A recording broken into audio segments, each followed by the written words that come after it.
മച്ചന്മാരെ നമ്മൾ ഉണ്ടാക്കാൻ പോകുന്നത് പോർക്ക് അൽഫാമാണ് കേട്ടോ. അപ്പോൾ അതിലേക്ക് വേണ്ട പോർക്ക് കഴുകി സെറ്റാക്കി വെച്ചിട്ടുണ്ട് കേട്ടോ. അവിടെ അധികം നെയ്യില്ലാത്ത പോർക്കാണ് അതിലേക്ക് വേണ്ടി നമ്മൾ എടുത്തിട്ടുള്ളത്. അത് ക്ലിയറാക്കി സെറ്റാക്കി വെച്ചിട്ടുണ്ട്. ബാക്കി അതിലേക്കുള്ള ചേരുവകളും കാര്യങ്ങളും നമ്മൾ സെറ്റ് ചെയ്ത് വെച്ചിട്ടുണ്ട് കേട്ടോ. എല്ലാ ഐറ്റംസും കഴുകി നന്നാക്കി സെറ്റാക്കി ഇവിടെ എടുത്ത് വെച്ചിട്ടുണ്ട്. കാശ്മീരി ചില്ലി അതിട്ടു, മഞ്ഞൾപ്പൊടി ചേർക്കുന്നുണ്ട്,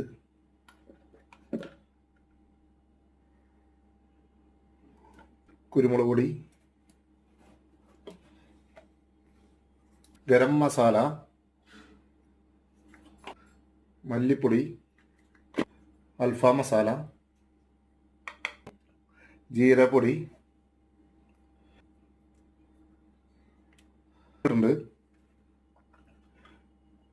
മാഗി ക്യൂബ് ചേർക്കുന്നുണ്ട്, എല്ലാം കൂടി പേസ്റ്റാക്കി അരച്ചെടുക്കുന്നുണ്ട് കേട്ടോ. ഉപ്പുപൊടി ഉണ്ട്, ചെറുനാരങ്ങയുടെ പിരിയുണ്ട് കേട്ടോ. ഇനി നമ്മൾ അരച്ചു വെച്ച മസാലകൾ ചേർക്കണം. മസാലകൾ പറ്റുന്നുണ്ട് കേട്ടോ.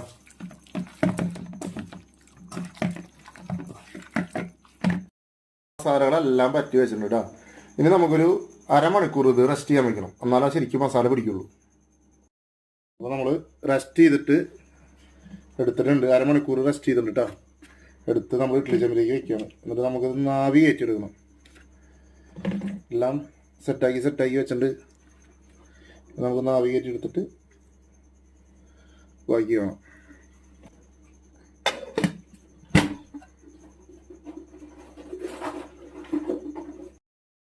മച്ചന്മാരെ നമ്മൾ തുറന്നു നോക്കാം കേട്ടോ. അരമണിക്കൂറോളം നമ്മളത് വേവിച്ചിട്ടുണ്ട് കേട്ടോ.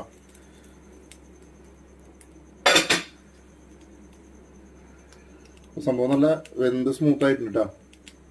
എല്ലാം സെറ്റായിട്ടുണ്ട്. അപ്പോൾ നമ്മളതിലേക്ക് ജസ്റ്റ് വെളിച്ചെണ്ണ സ്പ്രേ ചെയ്ത് കൊടുക്കും കേട്ടോ.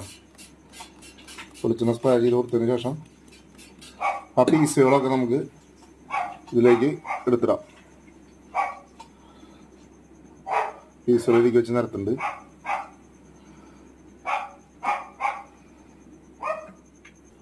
അപ്പോൾ പോർക്കിൻ്റെ പീസൊക്കെ നിരത്തി വെച്ചിട്ടുണ്ടെങ്കിൽ സ്വല്പം സ്പ്രേ മുകളിലേക്കൂടെ സെറ്റായിട്ട് കേട്ടോ.